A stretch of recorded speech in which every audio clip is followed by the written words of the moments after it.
Welcome to USA Global TV and Radio, where our mission is to provide education, entertainment, hope, and inspiration. USA Global TV and Radio connects you with experts and audiences all around the world every single day to help you succeed in business and to live a richer life. Visit us at usaglobaltv.com to learn about career and life-changing training and mentoring programs like the Listening Mentor. Subscribe to our newsletter to stay informed about our special programs and offers. Discover how you can become a guest on one of our shows or a host or producer of a USA Global TV and Radio show of your very own. That's USA Global TV and Radio, where the doctor is always in.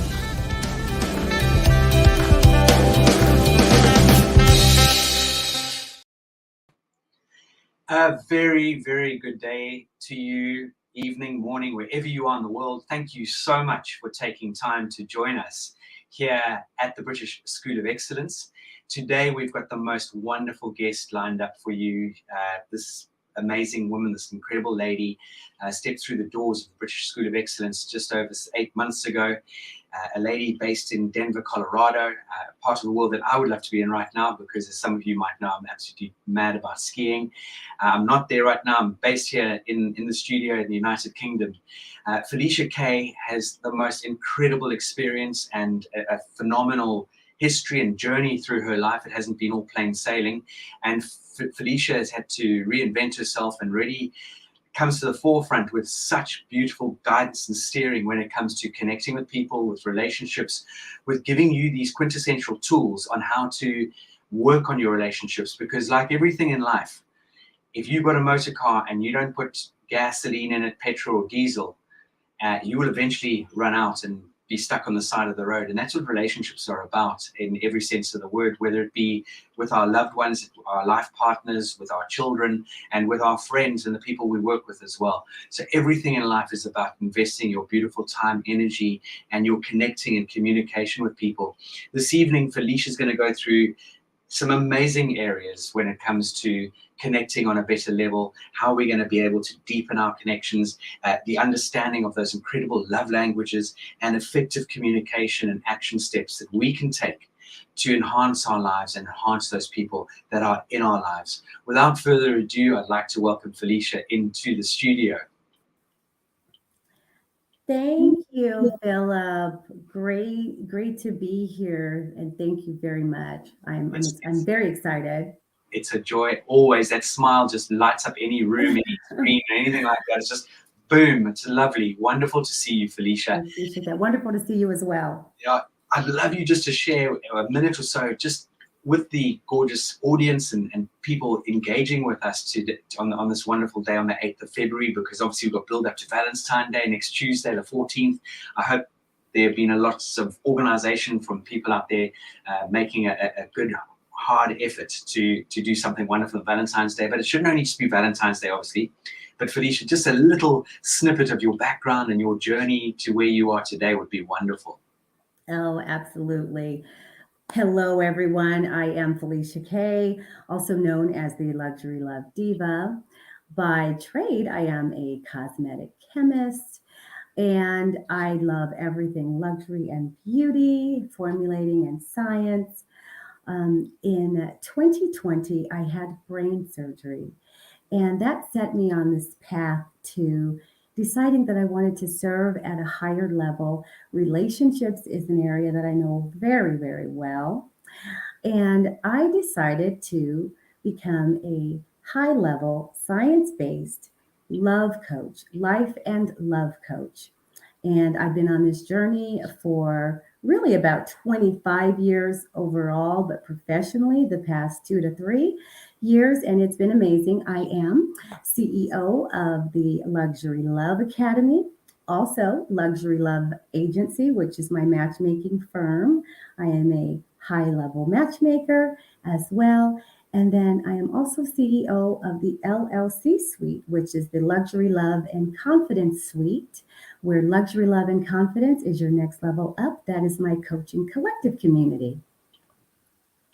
Beautiful, beautiful. Wow, what an amazing brief, wonderful, straight to the point introduction. And I know I've got to know you on a fairly deep and personal level, and I know your journey has been absolutely challenging in many sense of the word. But the fact that you've recovered from that amazing operation and where you are today is just phenomenal. And I would love to, without further ado, really sort of just jump straight in if we can, and just if you would love to sort of start sharing with our audience some of the real ideas that can really deepen our connection with our loved ones. Okay, so what I'd like to do is start with a slide. I have 4 slides that we'll go through, which are some highlights. So I want to highlight what we will be discussing. So we will be discussing 5 ideas to deepen our connections, why understanding our love language is important, and also effective communication and action steps. I have some action steps outlined here. One of the things I will say, and one of the things we should know, is that the key to strengthening our relationships is understanding ourselves on a deeper level. And that allows us to effectively communicate with our partner. Because when we understand what we need, then we can communicate that and have deeper connections, deeper relationships, and healthier relationships as well. And by understanding the dynamics and the science behind communication and empathy and trust as it relates to relationships, it allows us to develop some effective and amazing strategies to deepen the connections. And so if we can go to the very next slide, we will start with actually, it'll be a slide that is 5 ideas to deepen the relationships. This particular one is the love languages. So, well, yes, that's perfect.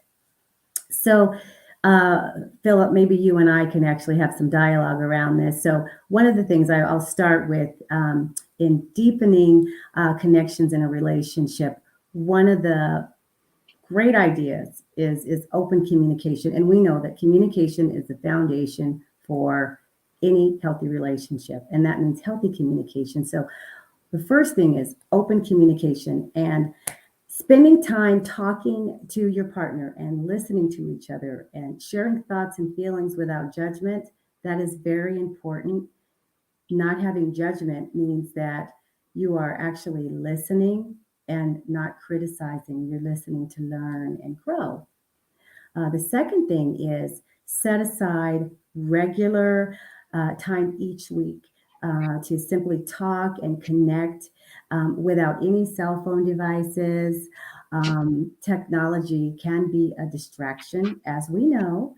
The third thing is show appreciation. So through gratitude and small acts of kindness, we can show our partner that we really appreciate them, leave a cute little note, send a nice text throughout the day. And the fourth thing is share activities. Sharing activities, that'll bring you closer together and really do activities that would allow your partner to share with you. For example, if they are better at something than you are, for example, I'll use me. My husband's a skier and I am learning. So this is an activity that we can do together. And it is really cute because he can help me and that helps establish trust. So I trust him to help me doing this activity because he's a lot better at it than I am. The very last thing is physical contact, holding hands, kissing, a massage, just connecting on a close level. And so those are my 5 ideas for deepening your connections. Philip, do you have anything to add or? Yeah, absolutely. And I think something you really touched on right in the beginning part of those 5 points is that beautiful word listen. It's something that I truly know it takes time and energy and effort to build that habit into our lives, because I think a lot of us aren't good listeners. We might hear a noise, but are we deeply taking on board what that other person is actually sharing with us? And that is a really, really key ingredient in relationships, is to learn to listen, to understand, rather than necessarily just to respond. Hopefully we will respond, but often in a relationship, sometimes there might be more just I hear you rather than actual response. And I can sympathize with you and those sort of things. So for me, it is very much, and we learn as we go. We definitely do. I think we know that we all make mistakes. And I think something that I know that we talked about over the last couple of sessions and through coaching and training, Felicia, is incorporating that patience, that 6-second rule with one another, learning when to bite your tongue, and not allowing our mood to dictate our sort of connection with our loved ones. And we human beings, we make mistakes, and something can trigger you. And it happened to me a few weeks ago. We were going into London, rushing for the train, Kerry, Hardy and I, and she sort of just went ahead, and I literally managed to just get onto the train. And I don't know why it upset me, but anyway, I eventually got through to the carriage. I said, "Why did you just leave me standing like that?" And as I said, I thought, why did you even bring that up? You're now together, aren't you? So we do pop. And immediately I did apologize. And I said, okay, I'm really sorry. I don't want to, please take, you can't take it back, but just, she accepted the apology. So I think it's really, really important that we, take on board what Felicia is going to be sharing with us right across the board. And I hope people out there, if you've got your pens and paper ready, pens and notebook, this will be able to watch again on rewind, and it will be there for you to take advantage of going forward.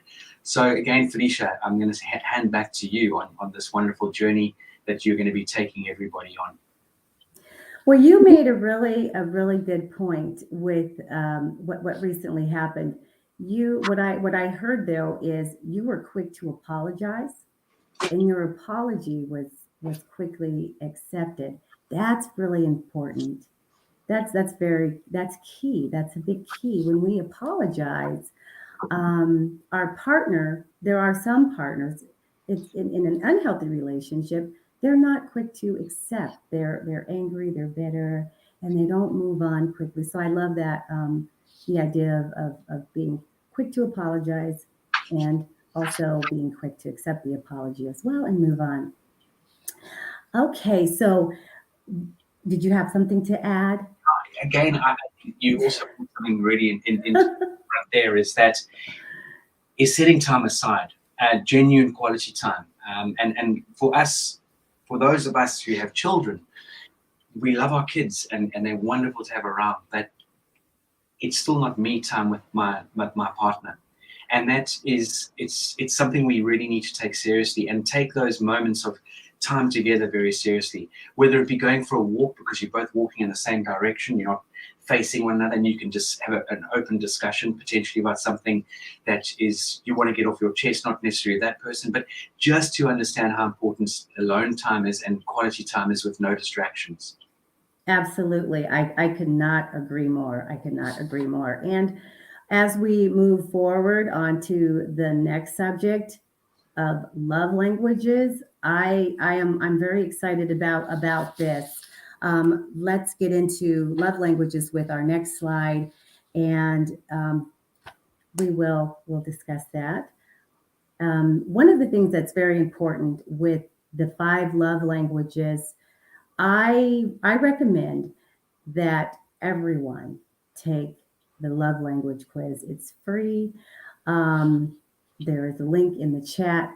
But what I mentioned earlier, understanding our needs is essential to forming healthy relationships. And so identifying which language works best for you is very important, because it gives you an insight into what you need and also what your partner needs. And so there are 5 love languages, and we'll discuss these. The very first one, and there's no particular order, this is just the 5 love languages. So there's words of affirmation, and words of affirmation is expressing love through verbal compliments or praising your partner. The second love language is quality time. Quality time is all about creating meaningful moments and experiences together. And Philip, you mentioned that. That's why I'm so excited to get to the love languages, because you mentioned you have children, but it is very important to have that quality time and connect with your partner. That's key. Physical touch is a love language. It's about displaying affection, public, not necessarily public displays of affection, but affection, hugs, holding hands. Some people like public displays of affection, holding hands in public. Some people don't. Um, Gifts. Now, gifts represent thoughtfulness and can be a gesture to show appreciation for your partner. And then the last but not least is acts of service. Acts of service involves doing things that help make life easier for your partner, cooking dinner, running errands, household chores. And I know for me, I am the acts of service. I really love it when my husband does things around the house.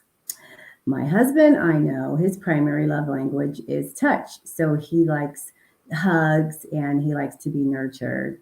And so we can remove the slide and have a little dialogue around the 5 love languages. Love the 5 love languages. It's something that I would urge anyone and everyone to really take very, very seriously, because my love language is not necessarily going to be my wife's love language. And if I'm showering her with the love language I'm familiar with, it will be taken and I'm sure appreciated, but it's not going to fill her love cup. And this is something really key, and vice versa. So when we fill one another's love cups, the relationship is going to be far more dynamic and a lot smoother right across the board. And you find that you connect rather than disconnect. And it's quite an interesting scenario. One of our wonderful colleagues, Leanne, said many, many years ago when she was working in the healthcare industry, they brought this love language exercise into the workplace, and it works it's not just with our loved ones, obviously, it's with everybody that we come into contact with. And once we get to know people, and you can potentially ascertain their love language. And Leanne talks about at the end of the week, someone said, no one did anything for me. And one chap said, what? Every morning I came and put a cup of coffee down on your desk and a cookie. For her, that wasn't her love language. For him, it was an act of service. It was that act of service, that act of being kind, and but for her that wasn't her love language. So there was a disconnect, and I suppose it's quite a simplistic example. But again, sorry to bang on, but many years ago we had a colleague who joined the organization, and very quickly on I realized what her love languages were, and by adhering to her love languages, the results, the energy, the commitment to the organization was just exemplary. It was extraordinary. So yeah, I'd love you to expand on some of these areas there, Felicia. Oh, absolutely. I look forward to doing that. So I mentioned my love language is acts of service. My husband's love language is touch, physical touch. And so we have this joke where I'll say, what's your love language? He'll say, hug me. And then he'll say, what's yours? And I say, take out the trash. And so the thing about it is, it's so important to have this understanding so that you can communicate with your partner what it is that you need. And even if, for example, quality time is your love language, quality time for me is also a love language. It's probably my number 2. The thing about love languages is when you take the quiz, you'll notice 1 will be primary, there'll be a second, third, fourth, and fifth. Even looking at the love language that does not rank as high in priority, that says a lot about what you need as well, or what you don't need. So gifts may be at the very end, touch may be at the very end, quality time might be at the very top. So I know this happened with a client of mine. She and her husband took the love language quiz, and they both had quality time. Great. One thing about quality time is quality time can be different, can mean something different to both people. And so she told me, it was funny. She says, well, we took the love language quiz and we had a disagreement about quality time. For me, she said, quality time is being together, connecting, no electronic devices. For her husband, it was, well, I'm sitting next to you on the couch. I'm just on my phone, but we're still together. That's quality time. And so what I expressed in this case is their ideas of quality times were different, but there can be a compromise. I don't believe that technology needs to be involved with quality time when you are connecting with your partner.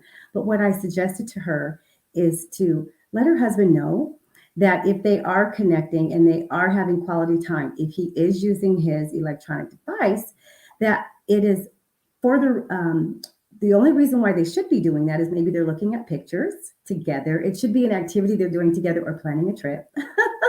But there should be a connection while using that particular device because they are using it together. So that's the compromise. Again, my suggestion is that they don't use it at all. But it's just one of those things where you really have a great conversation, a deep conversation about what your love languages are, what they mean, especially if a person has touch as a low priority on their love language. That's something to think about. Is there something that maybe happened in the past that you don't like romance, that you don't like to be touched? Why is it not important? Let's have some discussions around this. And I do feel like that's a great way for people to deepen their connections just through communication and just having these open dialogues. Absolutely. I mean, this is talking about these amazing 5 love languages. It's a deep subject, and there's wonderful material that I know that you deliver and share with people and really get them putting some proper flesh on the bone. But I think what I think is very clear in what you're sharing with everyone is that it's not just the love language, it's the mindfulness, it's the communication, and I think the old adage in life, it's timing is everything. And I think we really need to be very receptive of that and understanding of that, because again, we often disconnect because we're preoccupied, or we might have had a rough day, or something has rattled your cage. And you can be the most caring, loving, and thoughtful person, but we often are not consistent in doing that as well. So it is important that we find consistency on this journey. Absolutely, absolutely. And I could talk about love languages for some time here, but I want to really speak to the importance of, if nothing else, knowing what we need, so that we can communicate this with our partner. And here is a scenario. And it's not necessarily a client scenario, but I've seen this, I've heard this time and time again. So you can have 2 people who have been married for years, let's just say 10 years. And the husband gets up every day, he goes to work and he jets out, and then he comes back and he's too tired to communicate or talk or anything because he's up and he's out.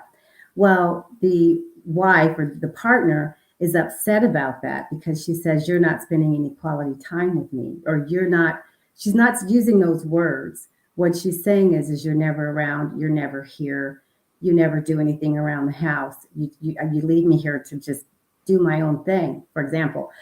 But what they're really trying to say is he leaves and he goes to work. He comes back home, he's tired, and they don't communicate. She's angry because she feels like he doesn't care about what goes on around the house with her and the children. And what it is he's not expressing to her, and maybe he doesn't realize that she does not show him affection. She does not, for example, his love language could be affirmations. She never tells him, thank you for going to work and providing for our family. Thank you so much for everything that you do in our household. He also might be a person who has physical touch as a love language, and he likes to be nurtured, and she's not very nurturing. He sees her as a nag, but really she sees him as distant and cold because he's always leaving, and she doesn't understand that he's leaving because she's not nurturing and kind, and she's always upset, and she doesn't give positive affirmation. But what he doesn't understand is all she wants him to do is help her around the house, connect with her, spend time. And so if they can communicate those needs instead of, for example, displaying passive aggressive behavior and not speaking at all, they can have a deeper connection, again, just through communication and really understanding your love language and understanding what it is that you need so that you can communicate that to your partner. I just think there's so many marriages that can become more healthy and even lasting. People actually get divorced over, I don't want to say it's simple, just not communicating what it is that they need. And a lot of times they just don't know. Yeah. Well, we one thing, fortunately or unfortunately, we're not mind readers. And so you can't ever assume or take on, well, I thought you were thinking X, Y, and Z, or I thought you felt. We can't do that. And that often comes out in our communication. And just going back to what you were sharing, and I found it hugely insightful, is that I know many people who have fallouts, whether it be in business or relationships, personal relationships, because they haven't made the time to properly, genuinely open up and communicate with one another. And we all know it's tough sometimes, we do. But if you, there's, what's the expression? If you handle the bear in the room, I think it's called, or whatever it is, and you deal with it accordingly. And I think this is where timing comes in to absolutely everything, is checking in with one another or booking a time and having a place that you both feel neutral in and comfortable in to communicate and connect. And as I said earlier, sometimes it can be a tough conversation to have.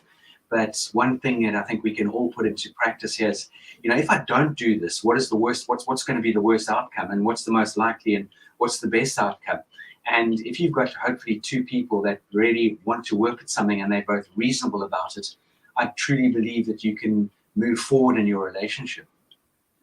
Oh, absolutely. And that's where communication is very key. I know that my husband and I, we communicate very well, but early in our relationship, he was a person who would get up early and go to work. It was not based on the scenario that I just gave. It's just that what was happening is I started feeling like he would get up at 8 o'clock. This is the example, 8 o'clock in the morning, needing to be at work at 9. So he only had enough time to shower, get dressed, jump in the car, head to work. And then when he came home, we hung out and we did things, but sometimes he was tired. But what we had this, we discussed this. And I said, there needs to be a way for us to connect where we can have this quality time together. You still get to work on time, and we have a connection to sort of just discuss things around the home, just discuss life. And we came up with this great plan, and it's been 5 years. He gets up at 7, and we spend our first hour in the morning having coffee or tea and connecting and talking. And it has deepened our relationship, deepened our marriage so much. It's made such a difference because it just really allows us to just be together. And it's our favorite time of the day. We also have date nights at least once or twice a week. And that's great. And we don't have any small children. Our children are adults, but we still make it a point to just be together and be mindful and listen and talk. I just think it's so important to just be connected with your partner and communicate. I just love altogether. Yeah, but as I sort of said in the beginning of this engagement today, is that everything takes effort. You can't just expect things to happen. It's about putting your best foot forward and making that effort. Everything in life, if you want to get anywhere in this world, you have to make an effort. That's the bottom line. And some people will just let their sleeping dog lie, and then it gets worse and worse and worse. And actually, I would love to share quite an amusing story. Well, I say it's amusing. And I'm not going to bring anyone into play here, but many years ago, a friend of ours was attending her grandparents' 50th wedding anniversary, and it was quite a big party, and they were saying to her grandfather, speech, and he looked around, he was like very hesitant, he stood up, and he turned around and he says, I think I've been married to the wrong woman for the last 50 years, and he sat down again.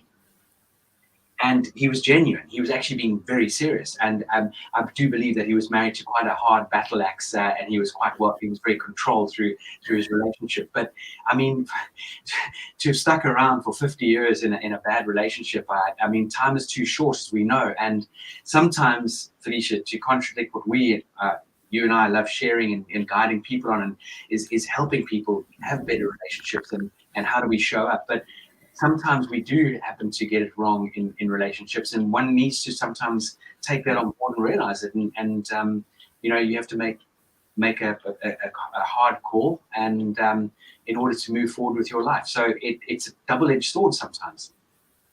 It absolutely is. And I'm thrilled that you brought that up, because for me, this will be a transparent moment and hopefully a teaching moment for someone or many. To your exact point, I believe if you feel like you are in the wrong marriage, wrong partnership, particularly when you get to a certain level in life, a certain age in life, for example, in your 20s, you have a little time to try to figure it out. But you really should be mindful about if your needs are met, if you're happy. And if you're not, it is okay to walk away. And I say this because from my own experience, I was married 17 years. And what I saw, though, in that is, I hate to say this, I look back and I can say it now because I'm much more mature, but I, first of all, should not have married this person. Interestingly enough, we are very good friends today. He and my current husband are actually great friends. My husband and my husband, that's what I call him. But there was a significant age difference, for example, a 20-year age difference. And what happened was we grew apart. We just grew apart, and we grew in different directions. And as that was happening in the relationship, I knew I was feeling like, well, this is just not working. I'm an optimist. He's a pessimist.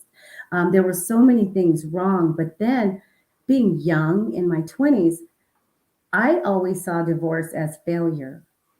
And so I believe I stayed so long because I did not want to be looked at as a failure. And even though I wasn't happy, I knew, though, that I had to choose me. And so I would encourage people, you need to really think about what it is that you need. If you don't feel like you're growing in the relationship, if you don't feel like you're able to be yourself in the relationship, you need to then choose the relationship with yourself. You need to choose self-love and decide that this is not for you. So then I took that and knew that when I was going to get divorced, I was separated after 7 years, and thought, well, let me give this a chance. We got back together. And then, no, nothing changed. But I knew, I said, my next marriage, if I ever were to be married again, I told myself, this is what I need. This is the type of person I need. This is, okay, I'll be specific, man of faith. He needs to be nurturing. He needs to be closer to my age. All of these things in my mind, I feel like I know that I manifested. I literally manifested my husband. We're 3 years apart. He's nurturing. He's kind. He's a man of faith. Just genuine. I had no idea what he would look like, but it didn't matter. When we met, we knew we were for each other. And that's my love story. And there's so much power in what you shared. I mean, I know you would, you could really deepen that story a lot, Felicia.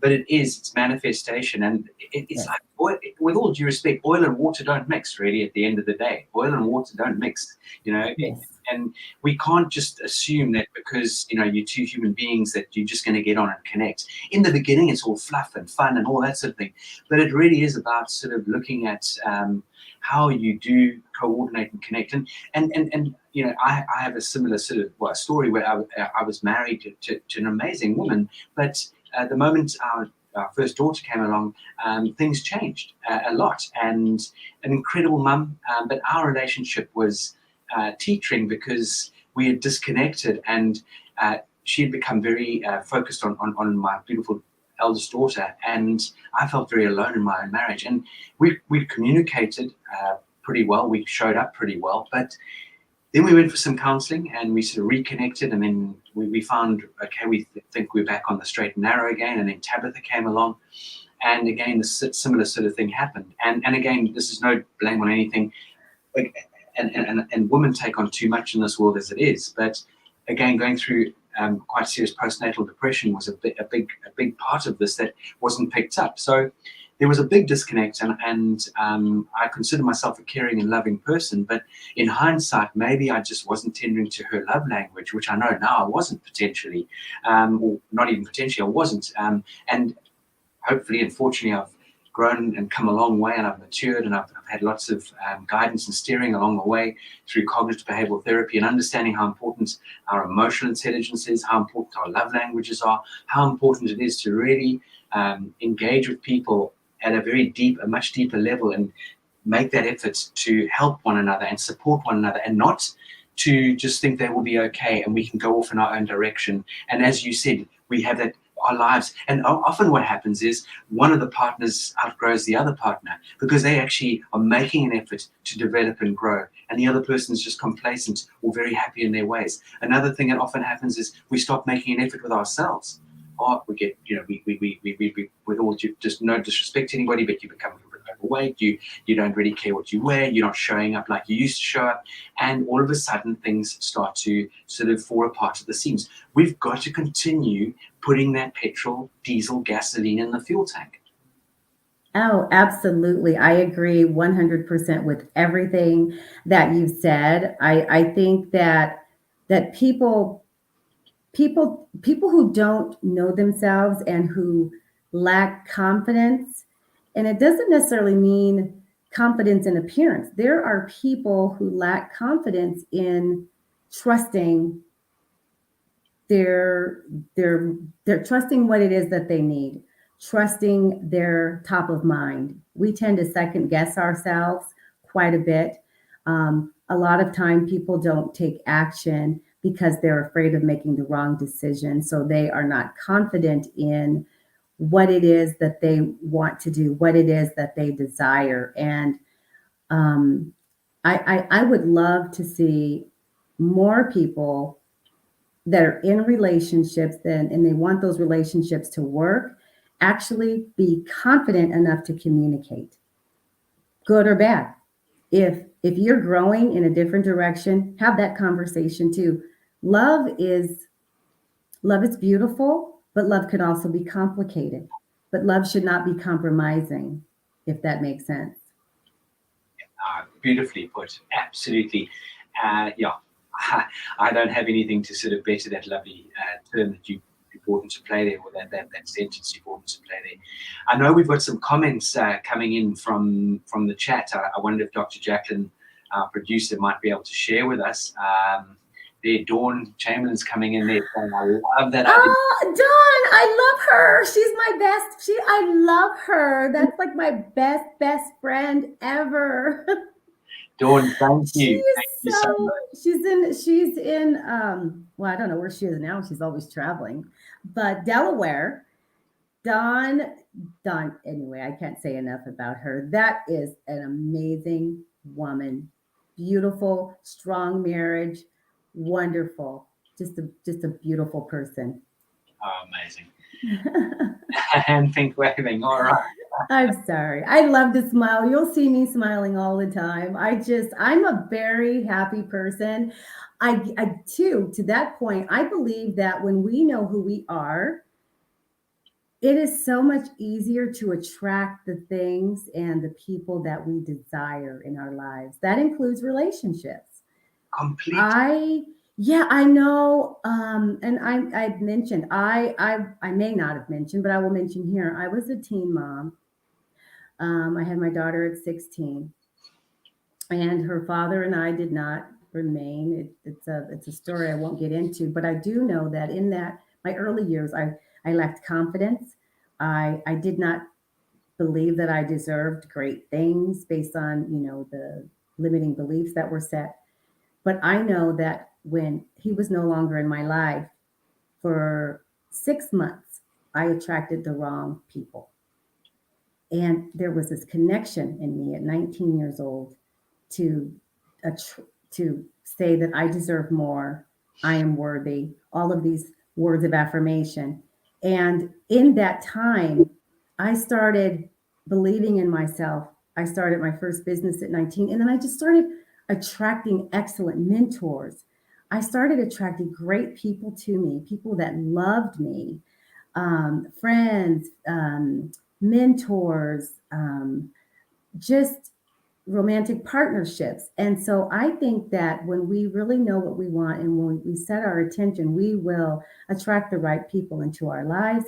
But that also happens in marriages. You can be if you have confidence and if you are in a marriage and you want to keep that marriage healthy and strong, communicate with your partner, show up authentically, and they will also. And I think that you can certainly deepen the connection there by just really being consistent in who you are, confident in who you are. And that's just a game changer for me. I love this. I love it. I love the conversation. And maybe we can go to the final slide, Sure. which is to the point, effective communication. There's action steps that I have outlined.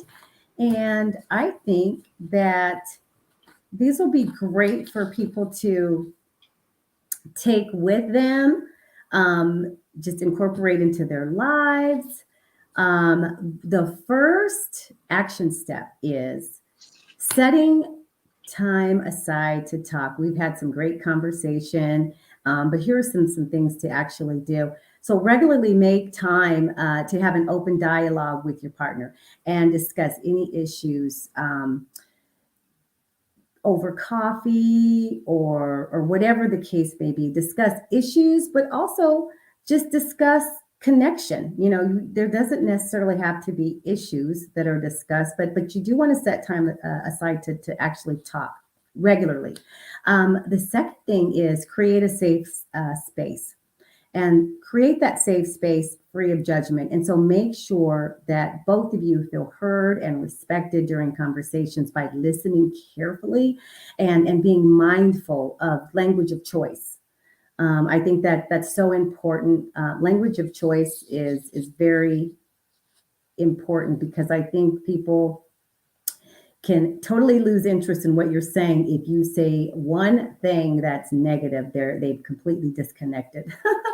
The third thing is discuss difficult emotions. So pay attention to negative emotions such as frustration, anger, fear, and address them in a constructive manner. So constructive is the operative word here. It needs to be constructive. It should be, learning. Stay positive. Staying positive to the best of your ability. Try to focus on the positive points and the positive aspects rather than pointing fingers and discussing problems. And then the last thing is, and this is so important, take responsibility for your own actions. Be honest about how you're feeling and take responsibility for your own mistakes and how maybe you played a role in any disagreement. I think it's really quick. It's very important. It's sort of what you spoke about earlier today when you said that you apologized for how an incident turned out, but your partner quickly accepted the apology, but you took responsibility for your role in how things were, got a little sideways, Philip.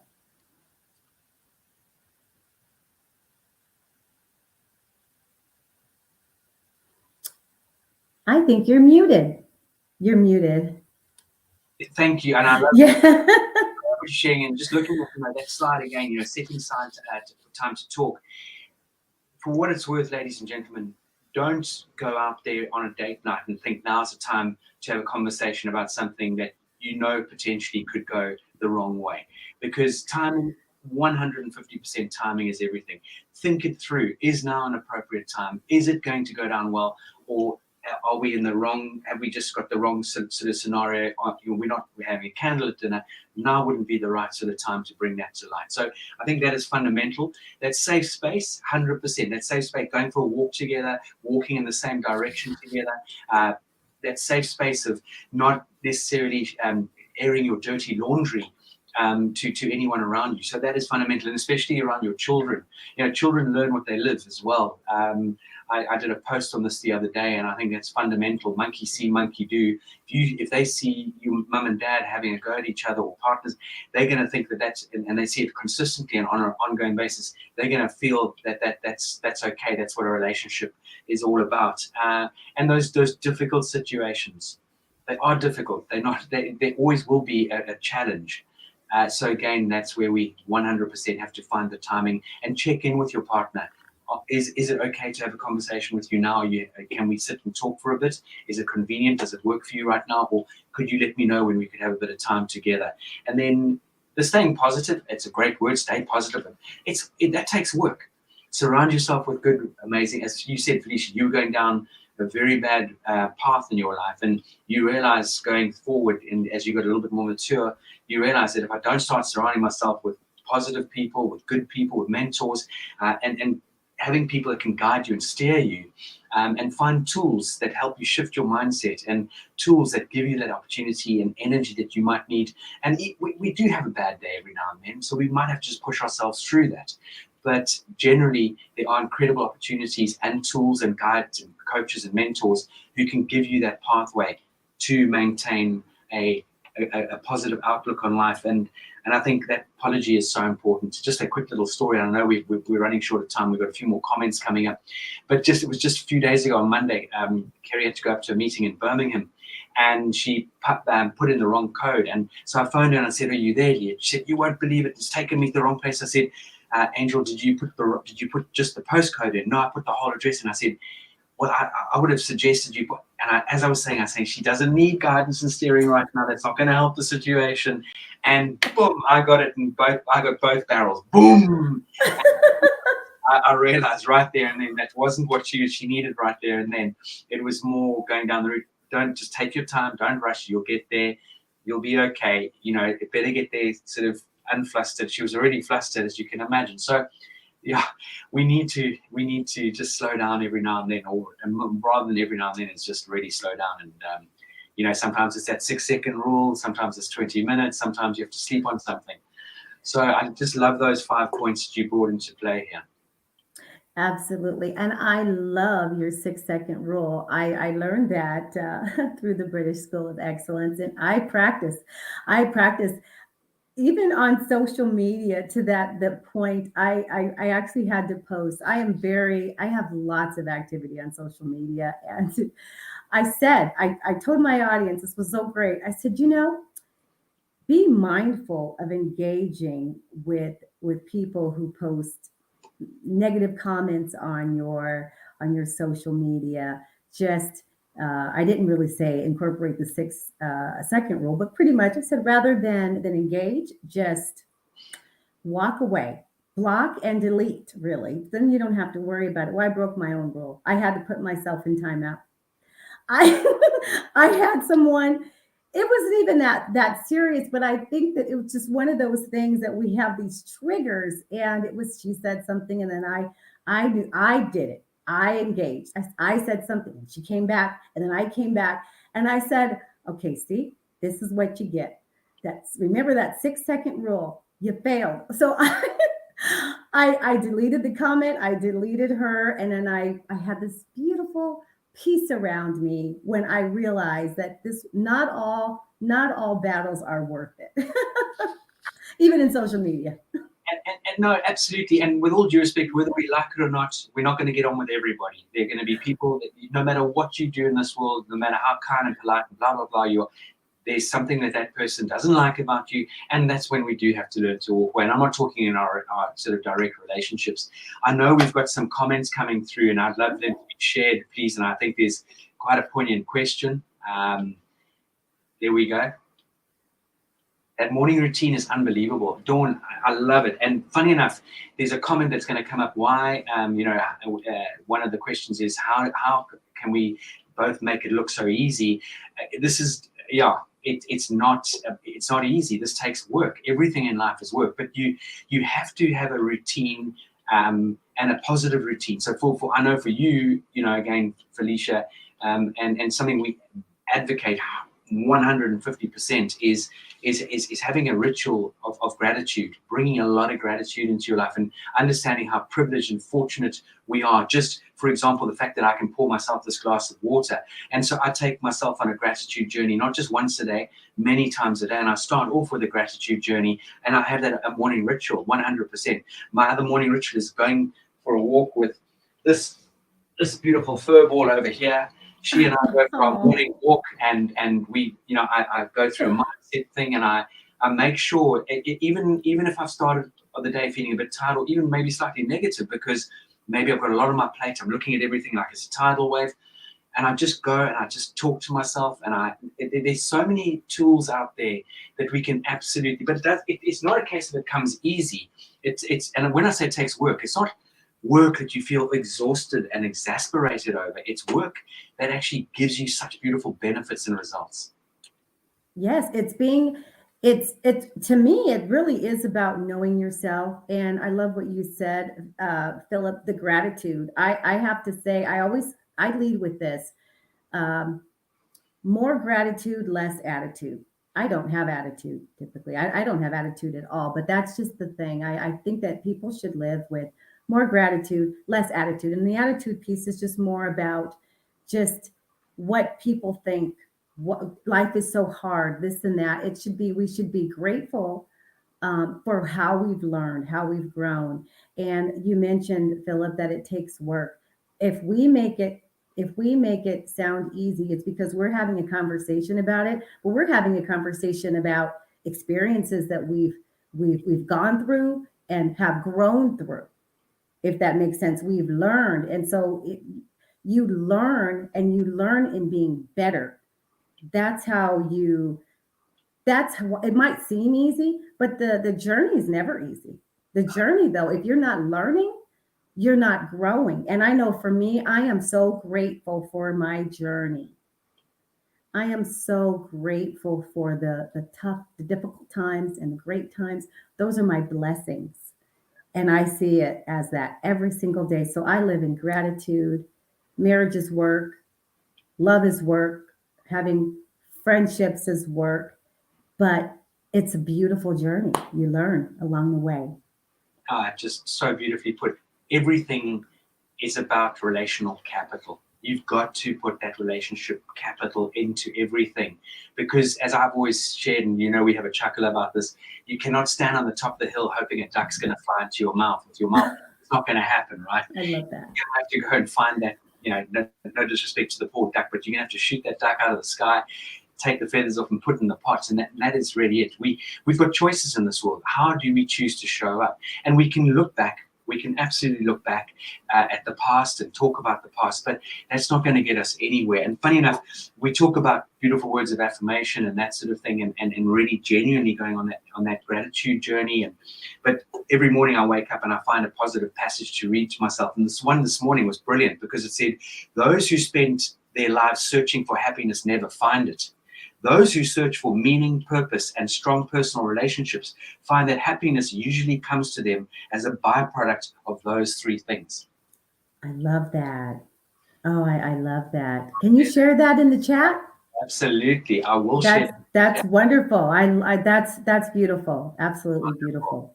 And I know I know we could keep going, but I know we've got a few little announcements that we would love to share, a few offers that I know Felicia's very kindly put together, and we at the British School of Excellence have put together. So if Dr. Jacqueline, if our producer can, share these, for those who are listening on radio, 15% discount of private coaching session with myself, and 10% off an e-learning program. We've got some really wonderful e-learning programs on our platform.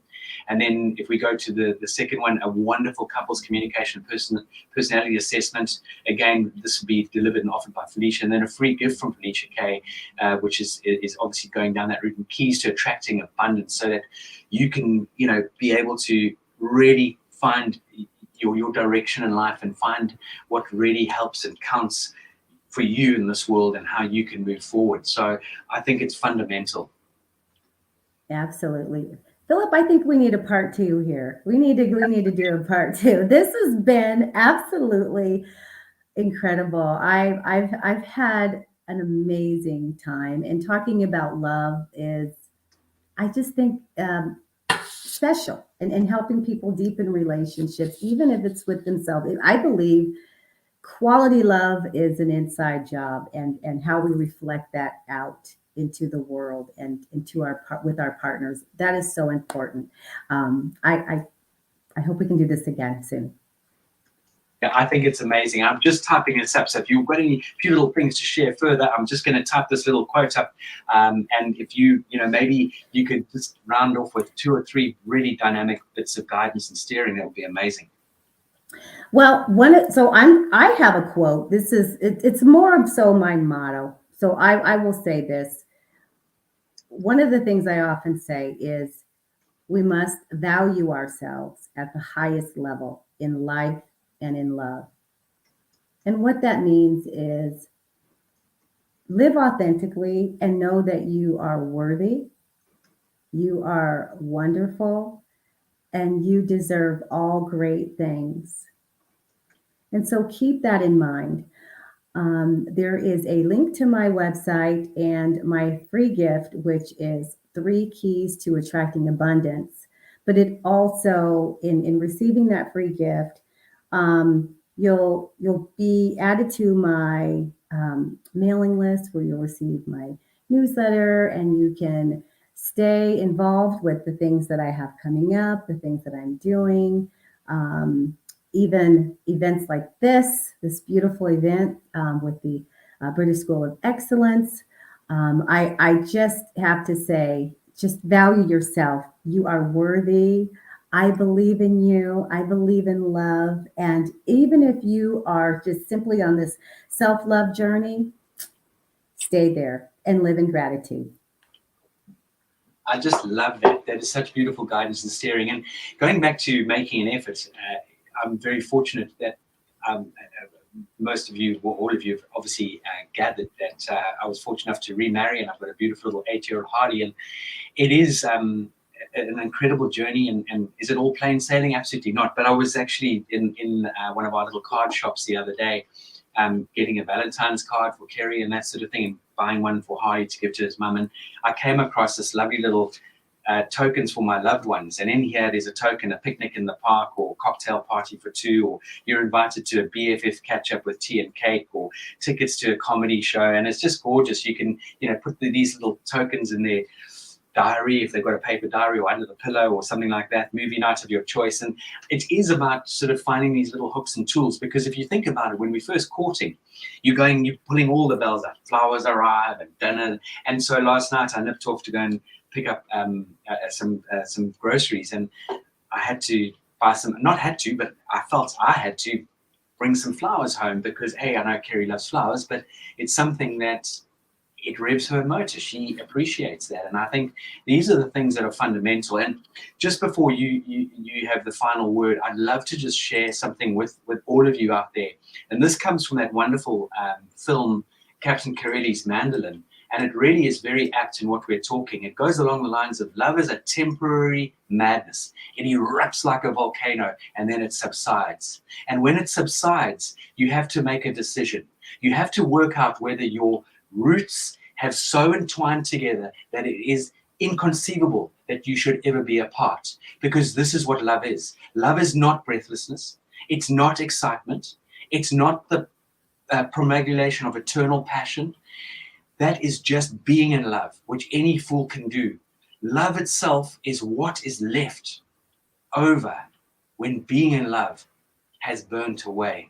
And this is both an art and a fortunate accident. Those that truly love have roots that grow towards each other underground. And when all the pretty blossoms have fallen from their branches, they find that they are one tree and not 2. And I just think that's very apt for what we've been focusing on today. So I hope you can take that away. It's from Captain Corelli's Mandolin. I will share it on one of our socials and on our website. And I'd love Felicia to come back into the room and just bid everyone farewell, and we're going to be doing this again in the near future again, Felicia. That's wonderful. Thank you so much for having me. And I would suggest everyone who's watching and who may watch in the future, pick up the phone, reach out to someone that you've not spoken to in a while, and let them know that you're thinking of them. I just think that's just so special. Absolutely. Thanks for having me. Great to be with you all. Phone call, effort of a phone call. We can send a text, but it's not the same as saying, hey, thought of you the other day. Saw X, Y, Z about now. You just popped into my mind. Just want to see how you're doing. It is so powerful. Absolutely. And a huge thank you to everybody for making the effort and time to engage and connect with us. I do pray and hope that you got some wonderful, not tips or tricks, some proper tools and some genuine skills that have been shared with you on this journey we've had together in this hour episode. And to Felicia K, all the way from the beautiful part of Colorado, thank you so much for making the time and effort and giving us your undivided attention. And not only that, your wonderful knowledge that you shared with us here tonight and today. Thank you very much, Philip. Great to be here. Great to be with you. Take care. Take care.